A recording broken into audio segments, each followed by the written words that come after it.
Europe, 1347. Darkness reigned. The Black Death, a ghostly shroud, had descended, smothering life's flame. Streets once bustling were now tombs, echoing with the cries of the dying. The stench of death, heavy and sweet, permeated the air. Fear, a venomous serpent, coiled around the hearts of men. Amidst the despair, whispered tales of a sinister entity spread like wildfire. Beetlejuice, they called him, a name uttered with a mix of fear and morbid curiosity.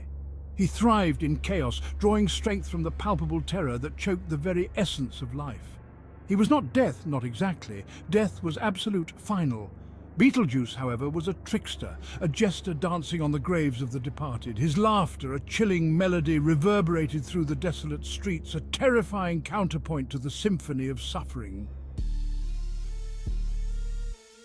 Beetlejuice was a being of shadows and whispers, his form shifting and uncertain. Sometimes he appeared as a gaunt, skeletal figure, his eyes burning with an eerie green light. Other times he took on the guise of a plague doctor, his long, beak-like mask concealing a face that could curdle the blood.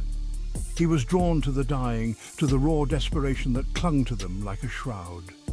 He offered bargains, promises of life and health, in exchange for something far more precious: their souls. His voice, a raspy whisper, held a strange allure, a hypnotic quality that could sway even the most resolute minds. Many succumbed to his temptations, their will broken by fear and despair. They were easy prey, their souls ripe for the taking. With a cruel smile, Betelgeuse would collect his due, his laughter echoing in the silence left by their passing.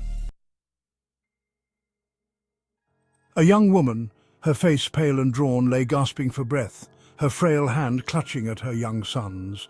Beetlejuice, in the guise of a travelling healer, appeared at her bedside, his voice a soothing balm to her terror. "I can save him," he whispered, his eyes gleaming with unholy light. "But the price is your soul." Desperation, a bitter taste in her mouth, overwhelmed her. What was her life worth compared to her child's? She agreed, her voice a mere whisper. Beetlejuice smiled, a grotesque stretching of lips over sharpened teeth. The child lived, his health miraculously restored, but his eyes held a strange, new emptiness. The woman, her soul forfeit, was dragged into the shadows by Betelgeuse, her screams swallowed by the night. Her son, his life bought at an unimaginable cost, was left behind, a hollow shell, his soul forever bound to the trickster. Section 4. Hollow men, hollow promises, the agony of betrayal. The souls Beetlejuice collected were not allowed peace. Instead, he twisted and tormented them, forcing them to serve his whims. They became his puppets, their hollow eyes reflecting the emptiness within. These unfortunate souls, trapped between life and death, were bound to Beetlejuice's will. They haunted the plague-ridden streets, their presence a chilling reminder of the trickster's power. They were a grim mockery of life, their existence a testament to Beetlejuice's cruelty. They yearned for release, for the peace of oblivion. But Betelgeuse held them fast, their suffering a source of perverse amusement for the soul-eating jester. Section 5. The gambler's wit outsmarting the grim reaper's jester. One day, Beetlejuice encountered a man named Thomas, a gambler known for his quick wit and silver tongue. Thomas, though stricken by the plague, still clung to life, his spirit unbroken. Beetlejuice, intrigued, offered Thomas a deal, a game of chance. If Thomas won, he would live. If he lost, his soul would belong to Beetlejuice. Thomas, a twinkle in his eye, agreed. The game was long and tense, but in the end, it was Thomas who emerged victorious. Beetlejuice, his fury knowing no bounds, was forced to honor his word. Thomas, his life spared, lived to tell the tale of how he had outwitted the Grim Reaper's jester.